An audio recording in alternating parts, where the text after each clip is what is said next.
Tem um cara lá na rua que fica dizendo que carnaval é bom, que não sei o que não sei o que lá. Eu acho uma merda, eu acho uma merda. Tem uma amiga que fala que tristeza vicia mais que cigarro.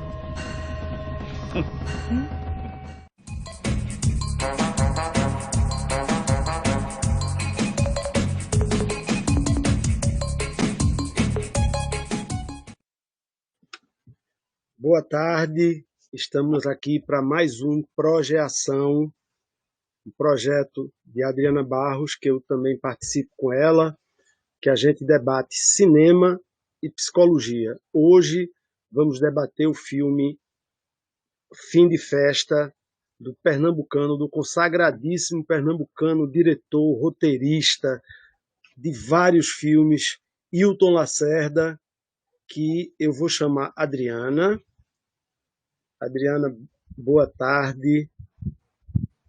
Boa tarde, Flávio. Vou chamar Hilton Lacerda e Oi, vou chamar Flávio. Oi, Adriana.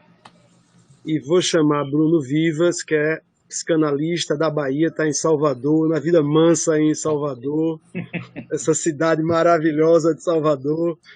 Já morei aí, viu? Boa tarde, Hilton. Boa tarde, Bruno Vivas e todas as pessoas que estão nos Adriana. acompanhando.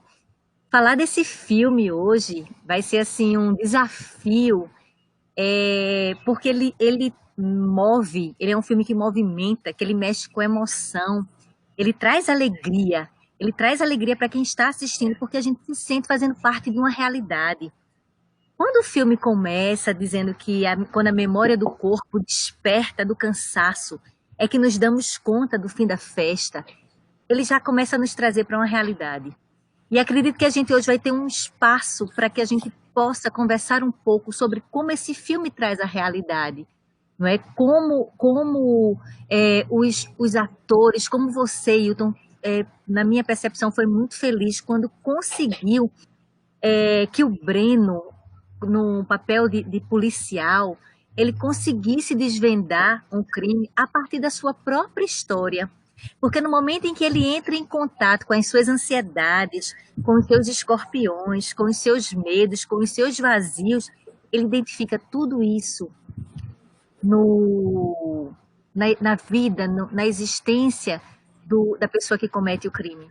Então eu percebo que esse filme ele traz para a gente uma realidade onde as emoções se sobressaem. E nesse sobressair-se das emoções, a gente vai ter hoje um espaço enorme para que a gente possa falar do quanto esse filme também grita por liberdade.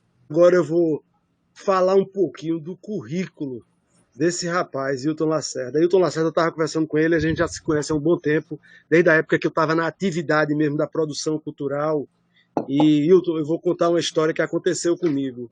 Eu estava em São Paulo, quando o Baile Perfumado estreou na Sala Unibanco de Cinema, eu acho que era o nome esse, ali na Augusta.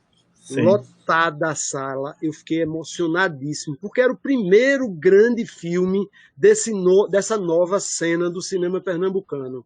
Sem dúvida, é o marco da retomada do cinema pernambucano. O cinema pernambucano que lá em 1920, com o ciclo do Recife, produziu obra de arte, e vocês, em Baile Perfumado, dão um show naquele filme e retomam o cinema pernambucano. E Hilton vem com uma carreira... É impressionante a quantidade de filme. Baile Perfumado, Texas Hotel, Amarelo Manga, Árido Movie, Baixio das Bestas, Cartola, poxa, música para os olhos e para os ouvidos. E também. tatuagem. A festa da Menina Morta, A Febre do Rato, Capitã de Areia, Augustas, Tatuagem, Big Jato, Corpo Elétrico. É uma quantidade enorme, é um volume de produção do Brasil. Quantas pessoas conseguiram produzir tanto, Hilton? É engraçado, de vez em quando eu fico olhando para trás e fico assim, cara, é muita coisa feita. Assim, eu já estou mais ou menos com 15 longas filmados, né? 2 dirigidos, dois longas de ficção e um longa documental. Mas é impressionante isso, assim, na verdade, como é... Eu me divirto muito fazendo aquilo que eu gosto, assim, às vezes eu nem computo pela quantidade, assim. Então, sabe, assim, é muito mais digamos, um armazenamento de memória que fica ali flutuando, que para mim é muito interessante, assim. E eu gosto muito de olhar para trás e me lembrar, cara, é muita coisa escrita. Deixa eu também apresentar o Bruno. O Bruno, ele é psicanalista baiano, é mestre em educação universitária pela Universidade Federal da Bahia, é idealizador de um canal de comunicação na internet, nas redes sociais, que ele chama de Desconstruindo Privilégios, que ele dá sempre cada sacada maravilhosa. Sigam também, além de ver os filmes do Wilton Lacerda, sigam também os canais do Bruno Bruno. no YouTube e no Instagram. Bruno, Inclusive, Flávio, o Bruno, Desconstruindo Privilégios, ele agora está com um novo nome, que é o Sintoma, não é isso, Bruno? Bom, eu quero dizer que para mim é uma honra estar aqui, né? Mais uma vez aí com a Adriana, com você, Flávio, que estou confiando assim no trabalho, né? Me sinto honrado em ser chamado para debater um filme, uma obra de arte, na verdade, né? A gente não chama de filme. Quando é obra de arte, não importa se é escrito, se é falado, se é representado, né? Gosto muito de Amarelo Manga, um grande filme também. E me sinto honrado, porque você falou agora, Flávio, que morou em Salvador já. Eu nunca fui no Recife, mas eu tenho um Recife assim, né, como centro cultural do Brasil, né, com uma história maravilhosa. O meu mestrado foi sobre o Recife, até falei com a Adriana já, e isso foi sobre a escola do Recife. Então, assim, já estudei muito também, quando eu estava na UFBA, o cinema de Recife, né, aí de Pernambuco.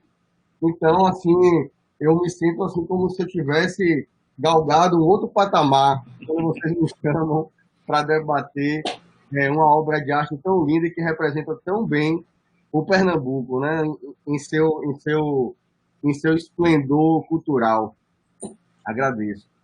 documentos, na verdade, essas lives da internet são documentos que são gerados, que vão estar armazenados aí, vão estar sendo compartilhados, vão estar sendo buscados e vão estar sendo vistos. Deixa eu exibir um trechinho aqui do trailer do Fim de Festa, para quem ainda não viu. Tem um cara lá na rua que fica dizendo que carnaval é bom, que não sei o que não sei o que lá. Eu acho uma merda,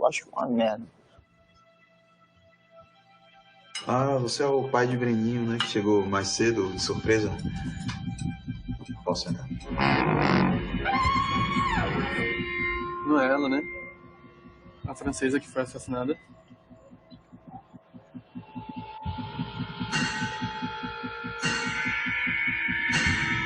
Comme ça, est-ce que je peux partir?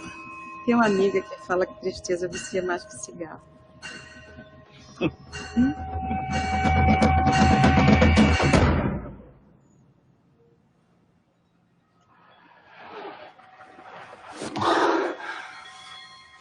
A gente vem pra merda desse país. Acontece uma tragédia. Esse mesmo aqui. Só não é preso porque é autoridade. Eu entrei lá no tal Drácula e vi tudo. Vi seu nome, vi toda a merda que você fez. Sente. A sua nora foi assassinada, minha senhora. Quem vai resolver essa porra sou eu. Hoje é dia das mulheres, é dia de alegria. Deixa o namorado em casa, vai sair da putaria. Ninguém é de ninguém. O jovem tão bolado, eu só logo te dizendo pra ficar acostumado. Quem quer morar num país desse? Eu quero meu Brasil de volta.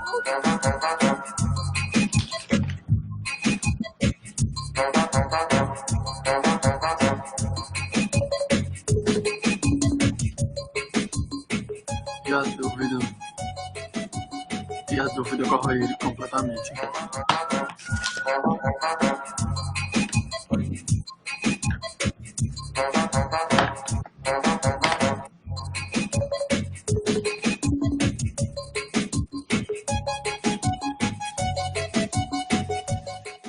O trailer já é eletrizante, e o filme mais ainda.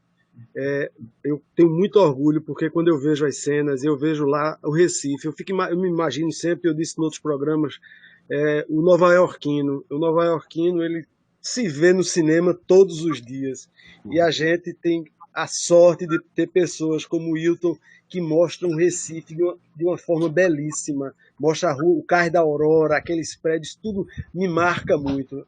Adriana, O filme ele traz algumas partes que chamam muita atenção. Ele inicia com, com a Penha indo tomar água, não é?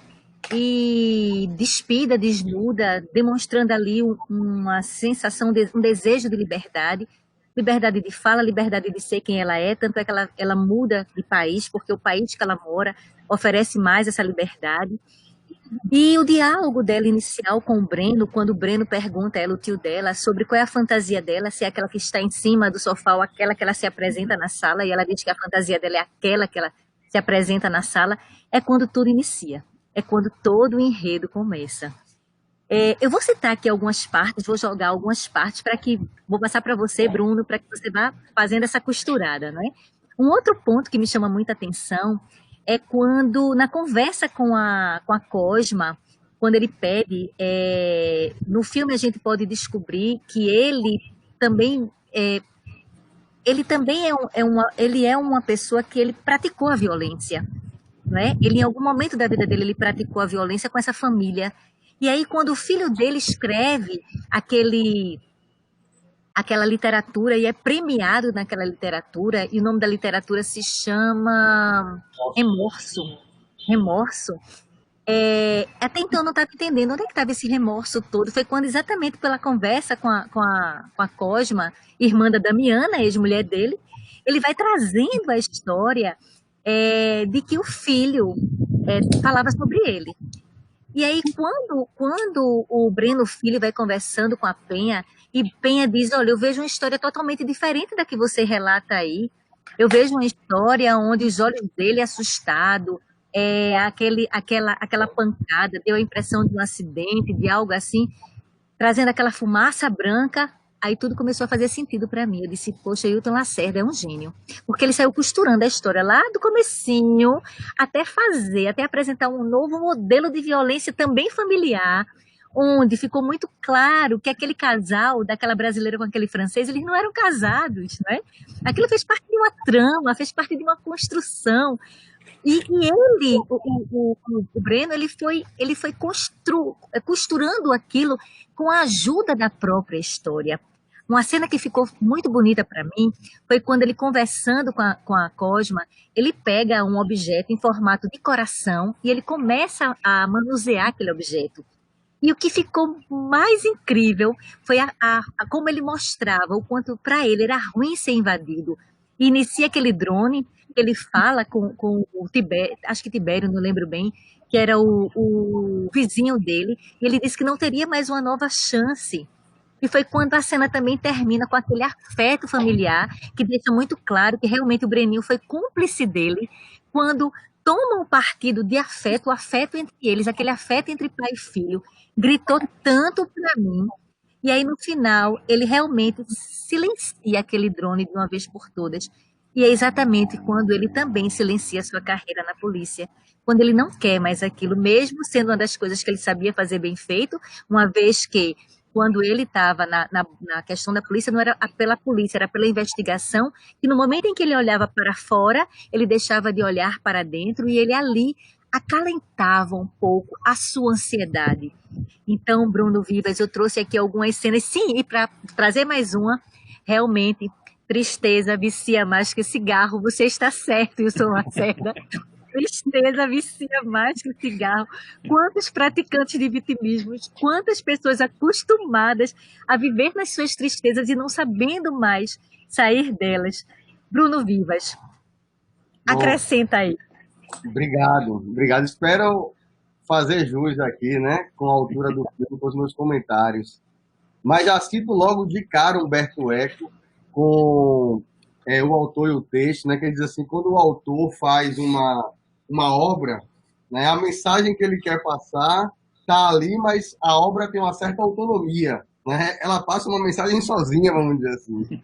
Então, eu tenho essa licença poética, né? Eu achei incrível, em primeiro lugar, porque assim, tem essa dicotomia, vamos dizer assim, entre o que é de fato uma segurança, né? O que é de fato a segurança pública. Será que a segurança pública tem a ver com a repressão policial?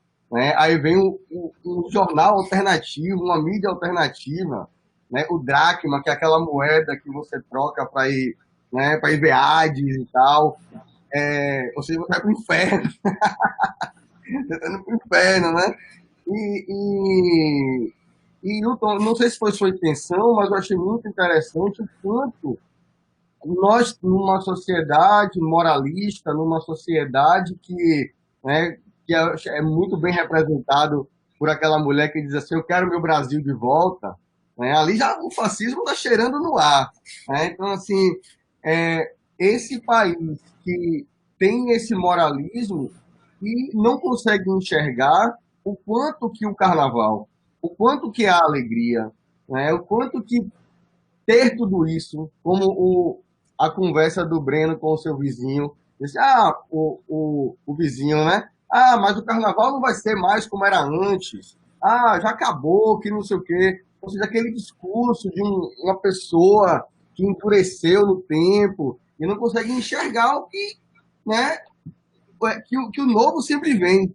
Então, assim, pô, vamos tirar a alegria dessa galera, vamos acabar com o carnaval. Tem até alguma mensagem no filme que fala sobre isso, né? Vamos acabar com o carnaval. Ou seja, né, assim, e aí, só vai restar a tristeza, então, né? Um país, um lugar que sofre tanto, que tem tantas mazelas, que tem tanta desigualdade social, ainda vai tirar o carnaval, né? Se o carnaval é estratificado, a gente sabe que nem todo mundo curte o carnaval da mesma forma, né?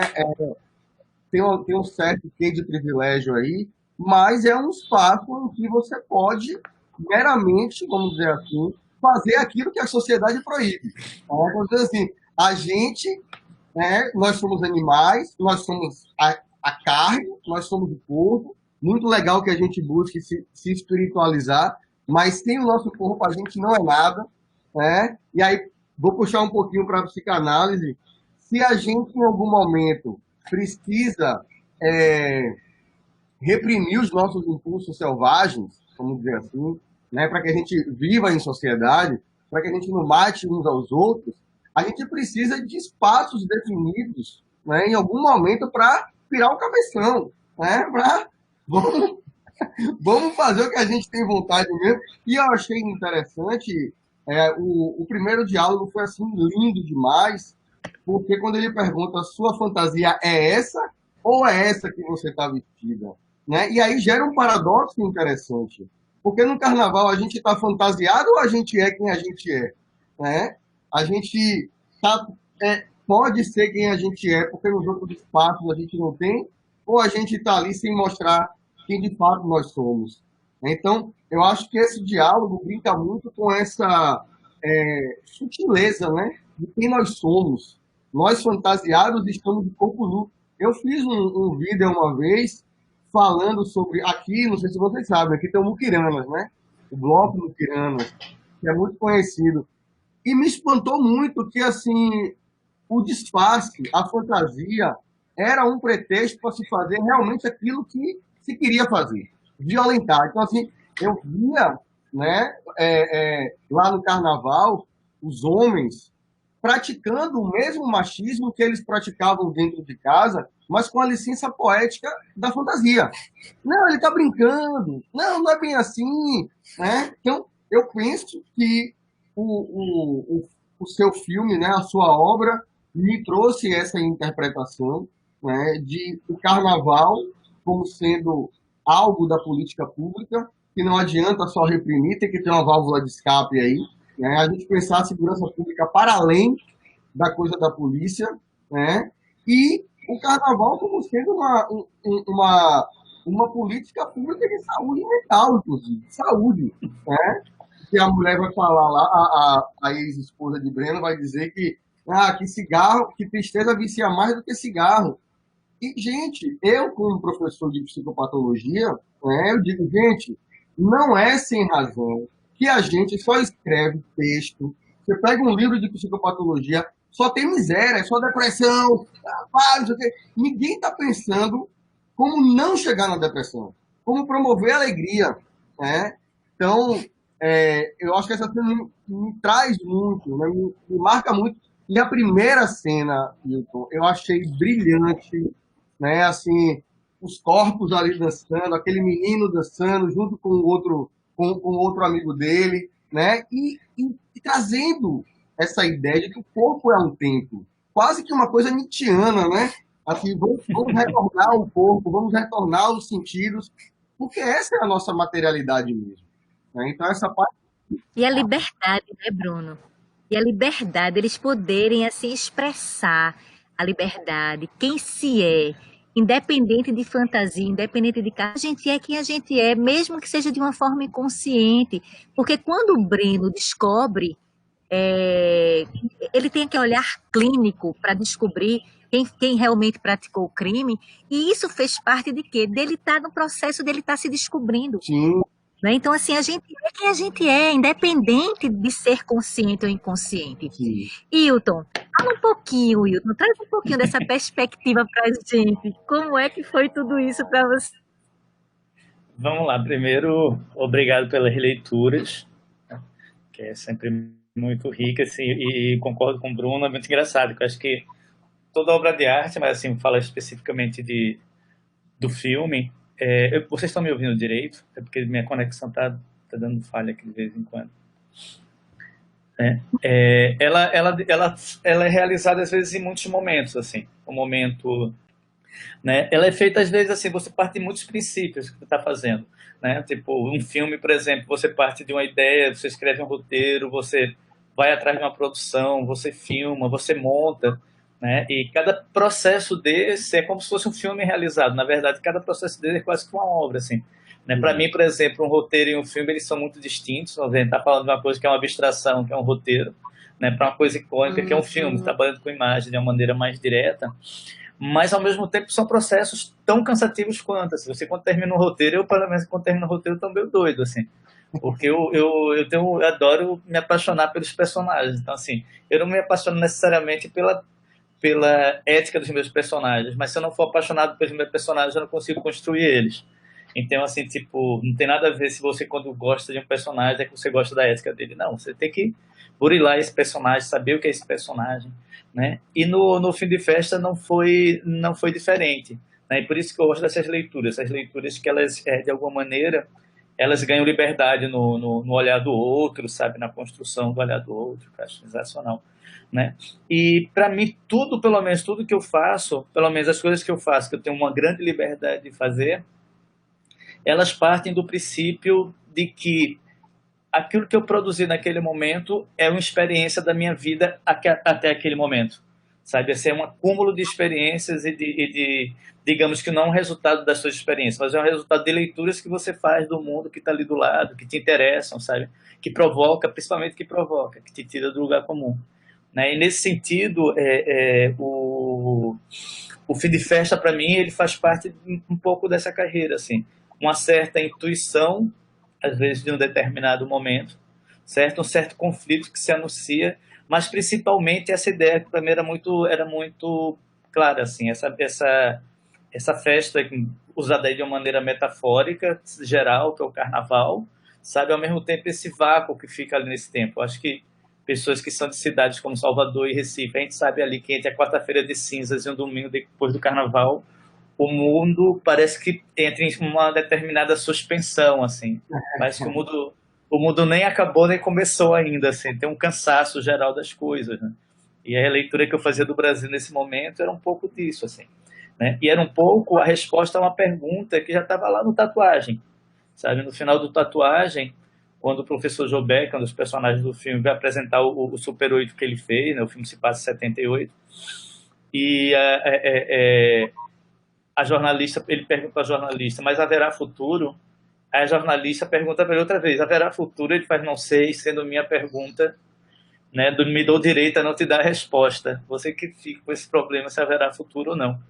Né? E o Super 8 que ele está fazendo, de alguma maneira, isso é uma questão muito tênue, na verdade, essa ligação, é uma ficção científica filosófica, quase assim. É como na cabeça de um super-oitista, ele vai pegar uma criança, mandar para o futuro e vai dizer, voltar depois para o passado e dizer qual que é o futuro para eles, assim, filosoficamente, o que é que vai acontecer.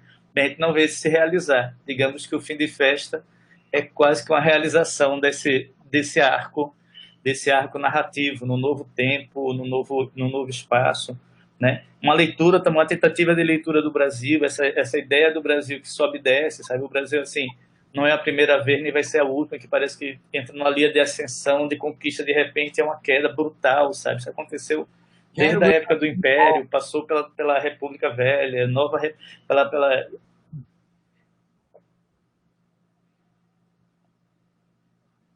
Pode falar. Desculpa, Bruno, eu não ouvi o que tu falaste agora, porque cortou para a ligação. Agora deu uma sumida aí. Não, eu tava só complementando a frase da personagem. Quero o meu Brasil de volta. De volta. Mais um. E tem uma coisa que eu acho engraçada, assim, porque eu gosto muito dessa ideia de vamos dizer, já que a gente está falando aqui de psicanálise e psicologia, é a construção desses personagens. Assim, para mim era muito importante assim, entender que personagens são esses, e para mim é um filme todo pensado como espelhamentos de épocas, assim, né? Se você pegar, por exemplo, que é uma coisa, os personagens de Indira e de Ângelo, eles são baianos, né? Um ator baiano, que é Leandro Villa, que é um ator excepcional, e Safira Moreira, que não é atriz, ela é diretora de cinema baiano, que ela é maravilhosa, assim, ela tem uns projetos e uns filmes incríveis, né? E assim, eles são chamados para compor esse universo, mas se você for espelhar, por exemplo, é muito parecido a sua maneira da relação que Breno Pai, Damiana e os pais, Beto e Vera, que são os pais de Penha, tiveram ali no passado, como se fosse uma coisa meio comunitária ali, sabe? Então, um espelhamento contemporâneo. Também não é à toa que Breno Pai e Breno Filho se espelham. Sabe, não é à toa que é Cosma e Damiana, duas irmãs gêmeas que você, sabe assim, quando você sente falta de uma, procura a outra, sabe? E esse Brasil que as pessoas querem de volta. E, de certa forma, são discursos, para mim, pelo menos na minha cabeça. Aí é uma leitura que estou falando das minhas intenções, que eu acho engraçado, porque, assim, quando a gente está discutindo o filme, está construindo o filme, a gente quer muito entender de onde vem essa voz. É muito normal a gente, sabe, no Brasil, quando a gente empresta uma voz conservadora, a gente procura um viés conservador para contar essa história. Então, assim, se eu colocasse uma senhora muito moralista ali, vestida no maiô, coberta, reclamando, sabe? Ou uma protestante falando, não, aquela mulher é uma mulher assim, que já foi uma gatíssima no passado, ela está com um biquíni bem pequeno, sabe? Ela está com o corpo todo à mostra, e ela está com um discurso super moralista. E é esse Brasil que eu vejo. O Brasil que eu vejo moralista, que eu vejo conservador, não é o Brasil somente sabe, tipo, das pessoas que não cortam o cabelo, cobrem o corpo inteiro, mas são das pessoas que também têm esse discurso libertador, que é um discurso meio medonho, meio fugidio, sabe, assim.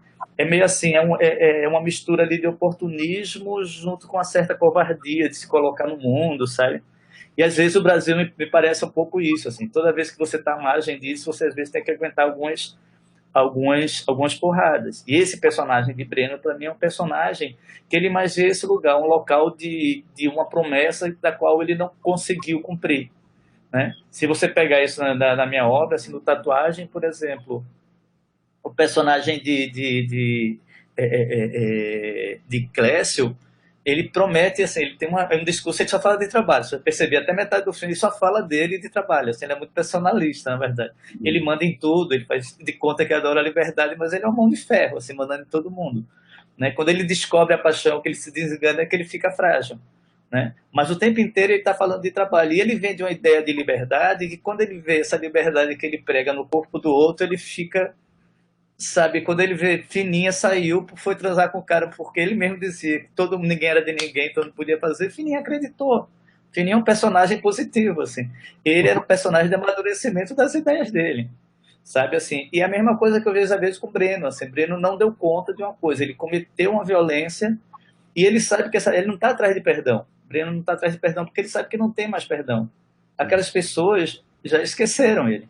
Ninguém está mais preocupado com o Breno Pai. Ele vai ter que conviver com aquela perda porque ele já fez a grande merda, sabe? Ele não foi capaz de se adequar àquilo que ele pensava, ao universo que ele pretendia. Então, esses recortes, para mim, de personagem psicológico, misturado com um pouco a ideia do Brasil, é muito importante, sabe? Assim, e trabalha, obviamente, com atores que deem conta disso. A conversa com o Irandi sempre era muito bacana. Eu disse, Irandi, ele não dorme Irandir não dorme desde o dia que se separou de Cosma, sabe? Assim, de Damiana. Desde que ele separa dela, que ele não dorme. Vamos botar isso na cabeça, que ele tem isso, não, ele não consegue se livrar, sabe? E outra questão também é a pergunta assim, é um filme policial? Não, o policial ali é apenas um pretexto para você entrar em determinado universo. Aí sim, Adriana, eu acho... Desculpa, Bruno. É o romance para fazer sentido ali tudo, né? Exatamente, assim, e ao mesmo tempo, assim, um personagem como o Breno, que ele é muito sagaz e muito perverso também, ele pega o menino, ele pega Samuel e fica torturando Samuel. Porque se você for policial, não tem nenhum segredo naquela trama, é quase um roteiro mal escrito. A trama de assassinar a francesa é quase inocente, ingênua, sabe, assim. Ela é inspirada numa história real que aconteceu aqui, só que a história real é mais bárbara do que isso, assim. E essa é bem mais bárbara. E Isso, na verdade, foi a alemã, né? Foi a alemã exatamente. que foi assassinada. E envolvia uma quantidade de gente, foi bater Interpol, tráfico humano, foi uma coisa que terminou sendo uma barbárie absurda. Mas o que me interessava mais era essa coisa, esse pequeno golpe, que para o policial talvez, provavelmente Maurício e Breno, quando olham aquela cena, já sabem, assim, ok, já entendi, vamos falar de psicologia. Ele olha aqueles 3 personagens e faz quem é o mais fraco, o menino, olha como ele está, todo frágil, é só deixar ele inseguro, deixar ele sozinho, que em 2 minutos ele fala, ele não tem maturidade perversa, sabe, para manter isso. Aí é onde ele se reconhece no menino, ele se reconhece em Samuel, sabe, quando ele fala o que é que, quando bate medo, remorso, culpa, sabe, ele está falando dele mesmo, de alguma forma, e está jogando tudo isso nesse personagem, que é um personagem ali do menino que arquitetou, sabe, assim, junto com a mãe e com o padrasto, a morte da francesa, sabe, e aí tudo isso me interessa muito, sabe, me interessa também entender, né, essa coisa meio filosófica, meio nietzschiana, sabe, assim, sempre tem essa coisa do eterno retorno, das coisas que estão sempre voltando de alguma forma, e se reconstruindo, sabe, e parece que a gente não sai do lugar, parece que a gente está sempre patinando, sabe, também uma ideia também ler as periferias dos acontecimentos, sabe, assim, que são um monte de detalhes, normalmente eu gosto muito de trabalhar com essas camadas, às vezes tento pelo menos ter algumas camadas serem sutis, mesmo que pareçam agressivas no que a gente está vendo, mas tem uma certa nuance assim, no que é colocado.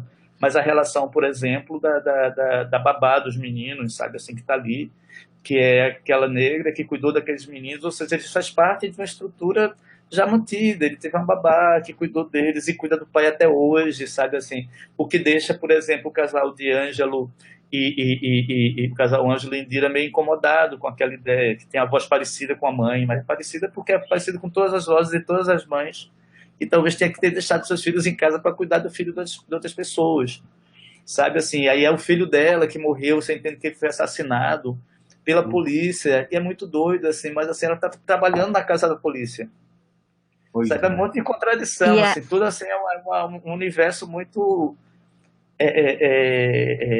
palpável, ele é muito claro, mas às vezes parece que ele é meio diluído, sabe, assim, parece que a gente está acostumado a viver nessa pasmaceira, sabe, assim, que em alguns momentos cria coisas extremamente interessantes dentro da cultura brasileira, assim, mas ultimamente tem se caracterizado mais por aquilo que ele tem mais de abusivo e pior, sabe, assim, parece que alguma coisa mostrou a cara aí que não foi tão interessante, né, me parece. Talvez por isso Quando você traz, Hilton, a ideia, quando o Breno pai, naquele diálogo, né, com o Breno filho, ele diz assim, eu sou um pai foda mesmo.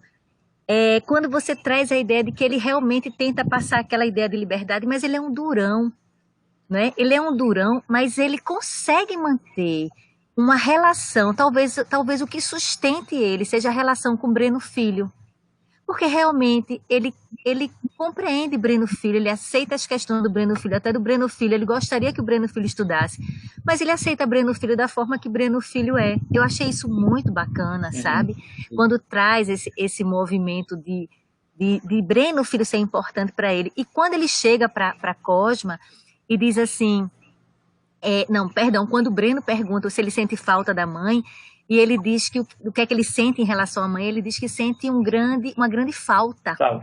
E aí me lembra, sabe, que na verdade, na psicanálise, aí Bruno Vivas vai poder contribuir melhor, nós somos seres de falta realmente. Mas aí você trouxe muito bem, foi algo que ele se deu conta de que ele destruiu aquela história. Ele não fazia mais, as pessoas, os tios da Penha nem lembravam mais deles, nem comentavam sobre ele. Ele era um esquecido e ele sabia disso. E aí ele vivia para esse trabalho, onde ele diz, né? Eu não sei se o carnaval terminou para mim ou eu terminei para o carnaval. É como se ele não tivesse mais essa relação, essa possibilidade de viver essa alegria, essa magia. E a vida de todo mundo estava continuando. E a dele estava ali. E às vezes me dava a impressão que Bruno Filho, mesmo naquela construção, às vezes era mais pai dele do que... Porque ele segurava a barra de Breno Pai. Ele segurava a onda, ele segurava as tristezas, aquela melancolia e aquela sensação que ele tinha de ser invadido, né? Quando o Ângelo pega o calção dele e ele diz, essa roupa é minha, e Ângelo continua. E uma sensação interessante, quando ele veste a máscara do Pluto e ele tira com a falta de ar, uma falta de ar tão real, que eu que estava assistindo, eu sentia falta de ar. Quando ele tira a máscara, falta o ar. Era muito difícil para ele tirar aquela máscara, a máscara de quem ele era, a máscara daquela dor que ele sentia, entrar em contato com a sua realidade para poder se transformar. Ele tinha dificuldade de vivenciar isso. E o Irandir realmente ele passa uma forma muito real para a gente, sabe? De quem está assistindo está ali, começa a fazer parte daquele enredo, daquela cena. Flávio, eu queria te escutar um pouco, Flávio. Ainda não te escutei falar a tua impressão do filme. Tá difícil, né? Como é que eu vou entrar nessa conversa? Milton, eu vou falar então já. Eu vou falar do que eu entendo um pouquinho. Eu vou falar da parte da produção. As locações que você escolhe do Recife são maravilhosas. Os atores. Irandir é uma sumidade. Você falou em ser gêmeo. Irandir é gêmeo com você, né? Porque vocês estão numa parceria. Eu vi uma entrevista de Irandir que ele disse que entra no escuro do projeto que você entrar. É isso mesmo, Irandir. Vai para onde você vai. Foi assim, ele sempre aceita meus convites, assim. Mas eu fico muito feliz quando ele diz isso. Assim, eu não abuso muito, não, mas fico feliz de saber que ele está ali, que ele compra, assim. Porque tem uma coisa em Irandir que é incrível, cara. Irandir, ele, quando trabalha com você, ele é muito cúmplice, sabe, do que está fazendo, assim. Ele é uma entidade que, sabe, assim, que se coloca a favor daquilo que está fazendo. E a gente fez bastante coisa junto já. Assim, eu escrevendo para ele, engraçado, no Febre do Rato, por exemplo, quando a gente foi fazer, assim, tem esses poemas, vamos dizer, porque tanto, tem uma coisa que eu adoro, assim, as pessoas perguntam, por que você não publica, tipo, os poemas e os textos que você escreve para esses personagens do filme? Eu falo, cara, é porque são para os personagens do filme. Como literatura, eu acho que deve ser um horror, assim, nunca parei, mas eu gosto de pensar como os personagens. Sabe, assim, eles são escritos, assim, os poemas que eu escrevi para Irandir, por exemplo, no Febre do Rato, são escritos para Zizo, como se fosse Zizo que tivesse escrito. É o pensamento de um personagem que está ali, sabe? Por exemplo, e toma voz, assim, os textos escritos para o Fim de Festa, quem recita eles é Miró da Muribeca, que é um poeta marginal. Grande Miró, pouco reconhecido. Ficou muito isso, assim. E ele usa a voz dele e vira dele, sabe? Assim, a minha ideia é assim, não, isso tem que ser, uma coisa que é feita para esses personagens tomarem. Você é o dono do filme, mas você roubou minha fala, porque eu queria elogiar a Miró. Eu queria elogiar a Miró. E queria mandar um abraço para Arthur Canavarro. Arthur Canavarro trabalhava, eu era diretor da Absev e ele era o responsável pelo marketing da Absev. Queria mandar um abraço para Arthur. Né? Mas assim, quando você pega um ator como o Irandir, uma parceria com o Irandir, é muito foda, assim. Aí, voltando a falar um pouco do Febre do Rato, era engraçado, porque vou contar bem rapidinho a história, mas o Febre do Rato ele foi filmado na sequência do Som ao Redor. Na verdade, a gente teria um mês, mais ou menos, de trabalho com o Irandir, quando ele acabasse o Som ao Redor, só que o Som ao Redor atrasou muito por conta de chuva. a gente teve aproximadamente 4 dias de trabalho com o Irandir antes dele começar a trabalhar no Febre do Rato. Então você vê a velocidade com que ele se transformou de um personagem, claro que ele conhecia, mas foi muito pouco tempo da transformação física, de receber aquele personagem. Ali é um gênio. Né? E ele se jogou ali naquele papel de Zizo, aí um dia eu combinei com ele assim, porque eu fico muito no set desses filmes, quando eu sou muito próximo dos projetos, então eu fico ali, estou sempre no set, conversando com os atores, não sei o quê. E eu cheguei para Irani e falei, olha, de manhã eu vou lá na casa de Zizo para a gente conversar sobre os poemas, vou te explicar todos os poemas de Zizo, o que é que eles significam, da primeira letra até a última, o que é que eu quis dizer com cada um deles. Aí tudo bem, passou o dia, no dia eu cheguei lá, estava Irani lá me esperando, né? Aí quando eu cheguei lá, eu inverti. Eu falei assim, cara, mas os poemas são seus. Eu sei que tem que me explicar o que você quer dizer com esses poemas. Hilton, achei muito interessante a cena em que ele vai levar o jantar, né, lá para a mesa, que ele traz o macarrão para a mesa. E ali é a mesa é o símbolo da família, né? A mesa todo mundo junto ali. O genro já usando o calção ali dele. Uma coisa meio assim, muito efêmera, vamos dizer assim. Olha, aqui a gente é uma família até domingo, né? Domingo é todo mundo embora. Então, assim, os valores ali meio líquidos, vamos dizer assim. Mas, ao mesmo tempo, o nome do filho dele é Breno, né? É uma coisa de permanência, é uma coisa da tradição que se permanece e tal. Então, eu achei muito interessante esse diálogo com aquilo que passa e aquilo que permanece. Eu não sei se foi a sua intenção nesse sentido. Né? E tem uma outra... Só queria acrescentar uma outra coisa, Ailton, que eu esqueci o nome do morador de rua que disse que odeia carnaval. Eu esqueci o nome do personagem. Sérgio, não lembro. Eu vou lembrar agora, depois que eu... Eu esqueci, mas eu achei interessante a entrada dele, né? Assim, eu sei que você trouxe, como você está trazendo aqui agora, como você está conseguindo, a questão policial, né? Para entrar no filme, etc. Mas eu achei muito importante o diálogo, né? As perguntas que a polícia, né? Que Breno também e o colega dele, o Maurício, fazem lá com o morador de rua. Vai saber. E aí você viu o quê? O que você viu aqui? Ele, não sei não, tava meio com sono, meio doido, e não sei o que, eu vi uma mulher. E aí a forma que ele fala, assim, esse cara tava doidão, velho. Tinha um urso polar, um urso branco, e ele ficava assim, aí eles dão risada e tal. Mas era real. O urso branco tava lá, né? E assim, eu fiquei pensando, porra, quem tem o direito de dizer a verdade mesmo? Né? Assim, se fosse uma outra pessoa falando, né, um engravatado dizendo, olha, tinha uma pessoa com a fantasia de urso branco aqui, não viu muito bem, não sei o quê. Qualquer coisa. Eu estava vendo um programa de mágica no Netflix e o cara que faz a mágica, ele rouba a bolsa de uma mulher, né, e aí ele volta como policial. Ele volta como policial trazendo 2 suspeitos que não tem nada a ver com o cara que roubou. E aí, pelo fato das mulheres serem de classe alta, vamos dizer assim, elas falam, é esse cara mesmo. E ninguém questiona nada, ninguém diz nada. Né? Já leva para a delegacia e tal. Aí depois ele desfaz, né, que era uma brincadeira, etc. Mas eu fico pensando, nessa cidade, né, nesse país dos privilégios, em que as pessoas... muito mais do que querer uma conquista própria, né? Porque acreditam nas coisas, vão atrás das coisas pela questão de privilégio, de manter a tradição, né? Da família tradicional pernambucana. Não venho mais nesse país, esse país de merda, eu vou voltar para a França. Né? Então, assim, você brinca com essa coisa de quem tem o direito de dizer a verdade, né? De uma forma muito interessante. Muito interessante, porque era um mendigo que estava ali, né? E ele viu uma cena que você olha, assim, que merda é essa? Como é que tinha um urso aqui? Mas no final era a verdade. Né? Então eu achei muito interessante a brincadeira com a coisa da verdade como sendo...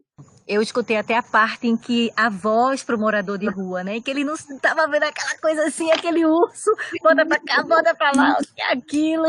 E a galera rindo, né? E é tão. As pessoas não levam a sério, vamos dizer assim, que no almoço com o parceiro dele, né? O Breno, ele mostra o vídeo, né? Como se fosse uma piada, né? Então eu achei interessante, que assim, muito mais do que o fato de que a gente está preocupado com quem está dizendo aqui, né? Eu achei muito legal. E a cena do jantar, né? Do almoço. E também a cena em que eles estão transando, os quatro ali, né? Assim, foram tomadas muito interessantes ali do corpo, né? O foco no corpo. Eu achei muito interessante, né? Da quarta-feira até o domingo, quarta-feira, que parece que são os melhores dias da vida das pessoas, onde o carnaval termina, mas a festa não acaba. Tem uma... Fica a moral ali, né? Eu tô com você, Hilton. Era só para comentar uma coisa de Bruno, essa coisa assim, né? De onde vem também é o que pode ser verdade ou não, e essa estratégia mesmo do pedreiro, né? Como ele chama, pedreiro, que eu achei muito engraçado quando eu vi ele chamando alguém viciado em crack de pedreiro. Né? Tipo, tudo que ele fala é verdade, ele só fala da maneira dele. Ele só fala a partir de uma pintura diferente. E as perguntas que são equivocadas. Você viu a mulher que foi assassinada? Ele fez, eu não vi a mulher que foi assassinada, eu vi uma mulher que estava no mesmo local que a mulher apareceu morta. Se foi ela que morreu, eu não sei. Sabe? Eu sei que estava lá e estava ela e um urso branco. Aí, puta que pariu, fudeu. Um urso branco. Um urso polar que apareceu. E era isso. Exatamente. O crack, né? É exatamente isso, só que assim, ele não tem nenhuma. Depois também o advogado deles fala assim, mas dando ouvido para um viciado que não apita nada, sabe assim? Porque ninguém vai levar em consideração. Isso era muito pensando no fato, porque obviamente eu não sei, assim, eu sou do mais velho que Bruno e que vocês, talvez, eu acho. E tem umas histórias que ficaram mesmo perdidas no Brasil, mas são muito clássicas. Assim, eu me lembro que tem uma história para mim que é muito icônica no Brasil, que é de não era nem uma travesti, mas era um protótipo de travesti chamado Polila, no Rio de Janeiro. Que Polila, nessa época, acho que em 1982, 81, ele presenciou um ato do general Newton Cruz sequestrando alguém, ou ia ser alguém que apareceu morto. E, na verdade, assim, esse personagem, ele se fudeu tanto, ele desapareceu, ele foi tipo, digamos, suicidado. Porque ninguém dava ouvidos a ele, porque Polila era uma travesti de beira de cais. Mas ele viu uma coisa e ele falou que viu, e depois que ele falou isso, ninguém dava crédito, porque uma travesti de beira de cais não tem direito, a palavra não pode ser reconhecida. Né, você tem isso me impressionou, isso eu gosto também por conta desses desenhos que são feitos, sabe assim, de onde é que vem essas insinuações de verdade, onde é que elas podem estar, como é que você narra essas coisas, sabe? Está muito dentro dessa fantasia que a gente tem, até porque a gente cria, apesar de a gente ter, eu falo nós aqui, pelo menos que estamos aqui conversando nesse momento, a gente tem uma tradição de leitura, talvez, de ver filmes, de um monte de coisa, mas a tradição oral está encarnada na gente de um jeito que não acaba nunca. Sabe, assim, eu tenho uma memória auricular, sabe, de oralidades que eu ouvi de coisas que me parecem mais verdadeiras do que foram de fato. Assim, às vezes elas até me interessam mais como verdade do que de fato o que aconteceu. E esse personagem dele é um personagem que eu gosto muito, assim. Tanto que é o olhar dele, assim, ele é a única testemunha do crime. É a única testemunha. Ficou muito bom isso aí, velho. Ficou muito bom. Adriana. Perfeito. Adriana, eu queria reforçar aquilo que eu falei. A gente está no fim da live, tem 55 minutos. E eu acredito que aquela frase lá, já no fim do filme, que diz que o Estado que não dá, na narração do Drachman, que o Estado que não dá segurança, eu acho que a gente tem que mudar esse discurso no país. O Estado tem que dar muito mais do que segurança. O Estado tem que dar, quando o Estado dá educação, o Estado coloca uma coisa, o capitalista lá, o capitalista selvagem, ele quer consumidor. E quando a gente joga alguém na... Estamos ouvindo você. Agora voltou. Quando a gente pensa em jogar as pessoas na cadeia, diminuindo a maioridade penal, prendendo mais gente, a gente está tirando possíveis consumidores do mercado. E é um contrassenso quando eu vejo um dono de loja torcer para que todo mundo seja preso. E aí a gente não vai ter ninguém para comprar nessa loja. Eu acho que esse debate tem que ser iniciado no Brasil, a gente tem que mudar essa perspectiva dessa necessidade de segurança como a coisa mais importante. A gente precisa de um país que funcione com distribuição de renda, com gente educada, para que nós possamos viver num lugar melhor. Eu não podia deixar de falar isso quando eu vi essa frase. Claro. Tem uma coisa que eu acho que é muito clara também, meu colaborando, assim, tem uma função da segurança pública da maioria dos estados. Os estados são compostos desse jeito. O que eles fazem, na verdade, é de que forma você intimida a população ou coloca ela no local que ela deve estar, onde ela não pode reagir. Na verdade, assim, é quase que uma articulação geral das coisas, sabe? Assim, de você, assim, tipo...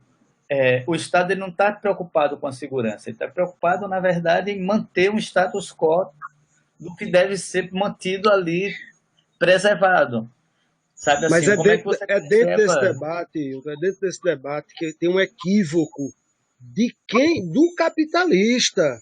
Tem um equívoco. Quando ele aceita esse Estado que só quer manter esse status, ele inibe o próprio desenvolvimento do mercado que ele precisa para sobreviver. Então, eu acho que a gente tem que mudar a lógica desse discurso. A gente tem que realmente repensar a forma que se debate violência, a forma que se debate segurança, para a gente pensar num país melhor de se viver. Não adianta estar todo mundo preso na cadeia. Se prender todo mundo na cadeia, não tem ninguém. É mais ou menos o alienista, né? O alienista, ele começa a colocar todo mundo no manicômio e um dia ele diz, se está todo mundo no manicômio e ser louco é o normal e eu sou o único diferente do normal, o único louco sou eu. Se prende todo mundo, não vai ter ninguém para consumir. Então, acho que a gente tem que repensar isso. Eu sinto em dizer que a gente só tem 1 minuto para os agradecimentos finais. Eu quero agradecer muito a você, Hilton, muito a você, Bruno Vivas, e a todas as pessoas que estão nos acompanhando. Foi maravilhoso. Espero contar com vocês para que a gente possa debater outros filmes do Hilton Lacerda. A gente quer debater outros filmes seus, porque realmente, Hilton, é um legado riquíssimo que você está deixando para a gente. Aí agora eu gostaria que vocês dessem as considerações finais. Bruno Vivas, pode dar suas considerações finais para que a gente possa encerrar, que a gente tem 1 minuto para encerrar. Pronto. Eu agradeço demais, né? Assim, fiquei muito feliz de conhecer. Nunca tive tão próximo assim de um artista, né? Assim, de uma autora. Eu assim, porra, tá ficando importante. E agradecer a você, Adriana, a Flávio, pessoas tão solidárias, gentis, né? Que me acolhem, confiam em mim e nos dá uma sensação de que a gente está fazendo alguma coisa que preste. Né? Então, agradeço demais. E pode me chamar sempre que eu vou vir com muito orgulho. Né? Obrigado. Hilton, obrigado, meu querido. Faça mais. Bruno, obrigado. Obrigado a vocês, eu que agradeço. Fiquei super feliz de participar na live. Estou à disposição. Quando precisarem outra vez, podem contar comigo. Eu vou querer ser. Adriana, você está fora do ar de novo, Adriana, mas a Adriana está dizendo aqui que quer você sempre. É muito filme, a gente tem muito que debater com você. Adriana realmente caiu.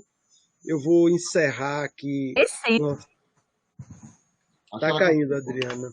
Aí voltou agora. Pronto, então, pessoal, muito obrigado a vocês. Está aí o documento produzido, que vai poder ser visto no YouTube, no Facebook. E pode encerrar. Mês que vem a gente está aqui de novo com mais um projeção, com mais um filme. Vamos negociar com o Hilton. Vamos lá. Tchau para vocês. Um abraço, tchau. Um abraço.